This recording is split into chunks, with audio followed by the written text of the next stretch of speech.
In this video, we're going to look up how to get set up with GameMaker, and then we'll look up the basics and start creating a platformer.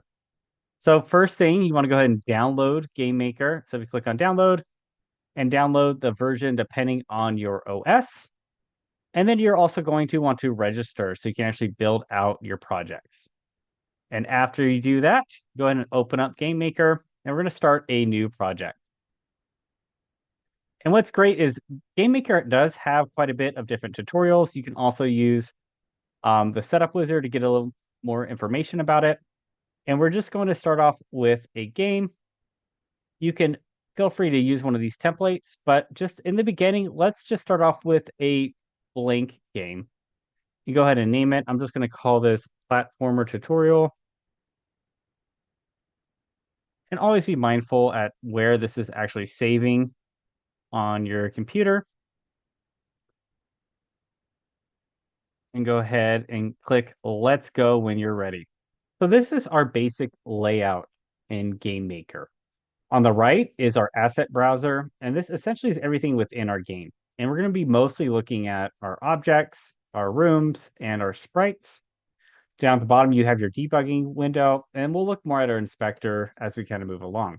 You also have your game options over here in your asset browser, depending on the platform you're going to be building in. We're going to be using HTML5 so we can build out to the web. And if yours isn't set up for that, go ahead and download it by clicking here at the top where it says current build target and go ahead and download HTML5. So let's first make our first sprite. So I'm going to right click on the sprite folder and then I'm going to go to create and then I'm going to go to sprite. And sprites are the images that we use in our games. So I'm going to resize this down. Right now it's at 64 by 64 pixels. I'm just going to shrink it down to 32 by 32 just to keep things simple for this tutorial. So now I'm going to go to edit image. And you can either use these magnifying glass icons up here to zoom in and zoom out or recenter. You can also use the hotkeys with control. So if I control left mouse click and move my mouse up and down, this will zoom in and zoom out. If I control and middle mouse button, this will move around. So I'm just going to create a really basic sprite. I'm not going to get too fancy just yet. This is a technique known as whiteboxing, where you're keeping your assets basic in the beginning so you can focus on building out your game, your mechanics, and then going through and creating some more interesting assets later. But I do want to create a face on this because this will kind of signify which way my sprite is going to be facing.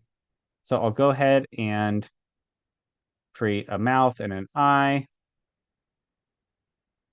But again, I mean, feel free to create whatever you want. I would just keep it simple and then go through it and add something a little bit more interesting later. We can keep it simple in the beginning.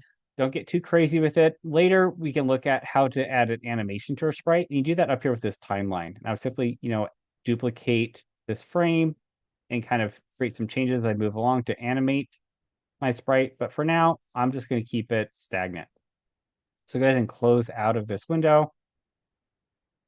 And then I'm going to rename my sprite. I'm simply going to call this player underscore sprite. And you can't use spaces in GameMaker. So you either want to use a underscore, which is what they typically use, or you can also use something like camel case.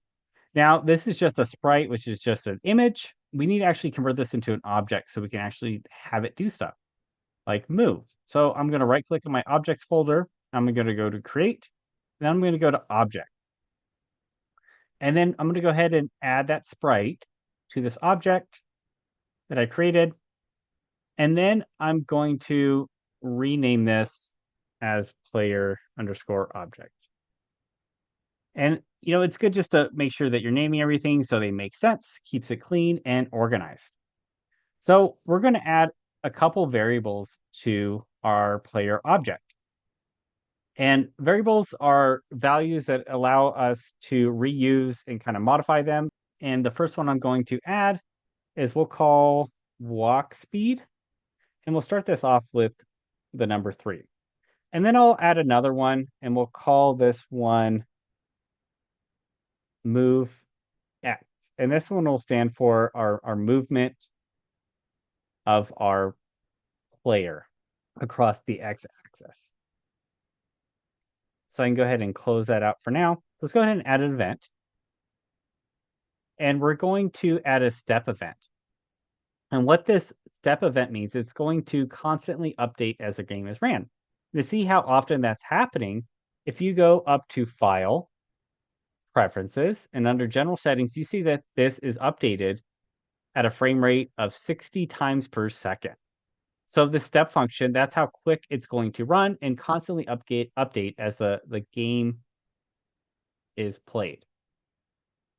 And in GameMaker, you have a couple different options. You can either do the GML code, which is similar to something like C or Java, or you have this visual block-based programming.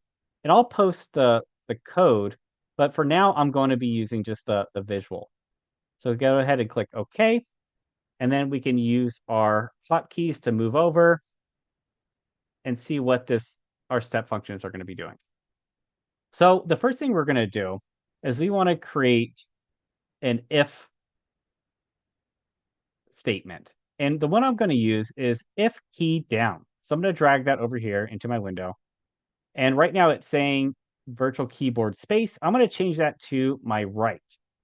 And then what I want it to do is I want it to affect my variables, my move and walk speed variables. So what I'm going to do is I'm going to this assign variable. Now I can either drag this to the right or to the bottom. If I drag it to the right, this is going to connect it to the if key down. So I'll bring it over there. And then I'm going to have this be my move X variable. And then every time we move or the right key is pressed to move right, I want to add 1. And then I'm going to multiply that by my move or my walk speed variable. And then I'm going to make this as relative. And what that's going to do is it's going to add this to my move X position every time. Now I want to have one for if the left keyboard key is pressed. So then I'm going to go to if key is down, and this time I'm going to drop it down below. And again, instead of having this connected to my if key down, it's going to create its own and just going to kind of run these sequentially. And again, I'm going to move this over to my left, and then I'm going to similarly do my assign variable over here on my right. And it's going to be my move X variable. I'm going to, again, add 1, but this time I'm going to multiply it by negative walk speed. And again, this isn't actually adding just 1 to it, right? It's actually adding, 1 times, whatever the negative value of walk speed is, which is 3. So it's going to be moving at -3 when I press left, and then +3 when I press right. So you can click relative. And then right now, it's not actually going to be moving this anywhere. This is just adjusting this variable. So I need to do one more thing. I'm going to assign another variable. I'm going to drop it down right here so it moves, again, in sequential order. And this is actually going to be a internal variable. So I press X, it brings up this built-in variable called X, which is my X position of my object. And then I'm going to actually have this be the value of my move X. Great. Let's go ahead and close out.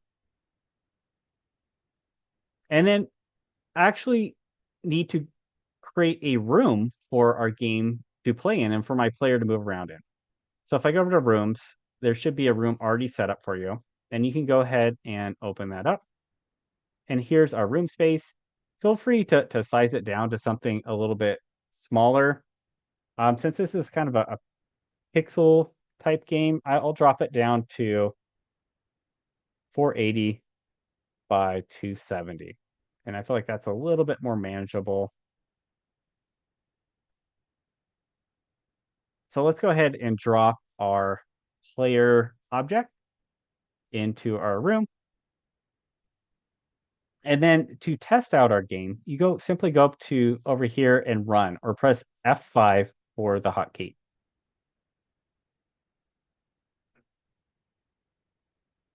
So right now it opens it up in a window and you can simply hold down right, it'll move it right, and then left will move it left. So the last thing we'll look at is how do you actually make this sprite flip as we're kind of moving back and forth. So go ahead and close out of that window. We'll go ahead and go back to our workspace and we'll open up our step event once again. All right, let's add our sprite functions. So we're going to add set instant scale.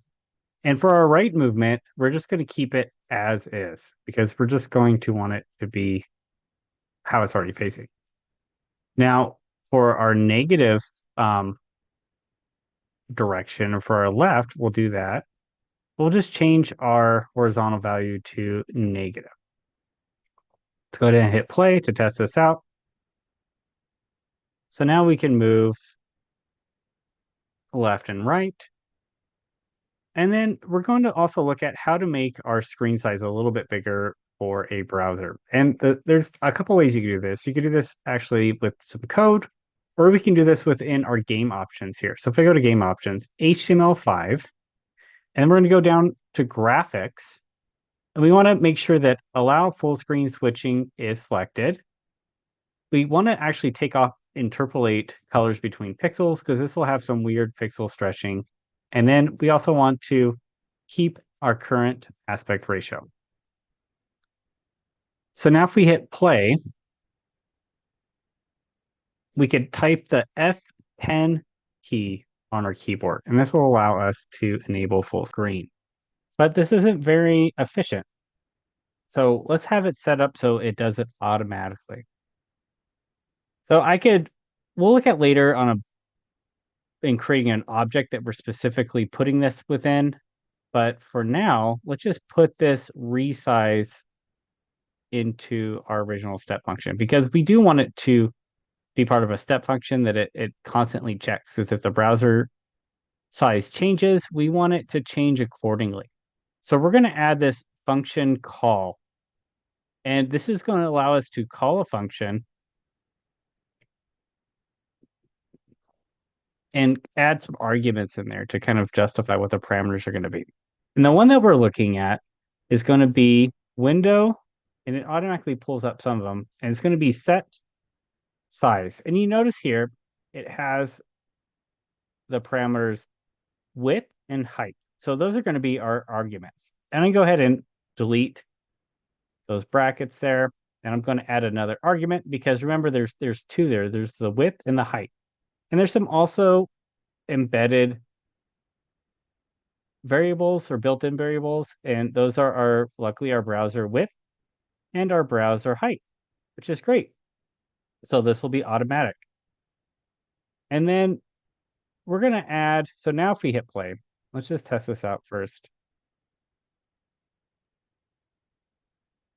And it's automatic now. Great. Let's go ahead and close out, and we'll take a look at adding one more thing, and that's an exit button. So we wanted to actually close down when we hit like we'll say like just an exit button. So we'll add one more event here under our events, and we'll use a key press, and we'll go under other, and we're going to go with let's use the escape key, and we're simply going to drop in one title exit. So when we press the escape key in our game, that it'll exit our game. Great. So the last thing we're going to learn how to do is actually build this game out so we could share it online.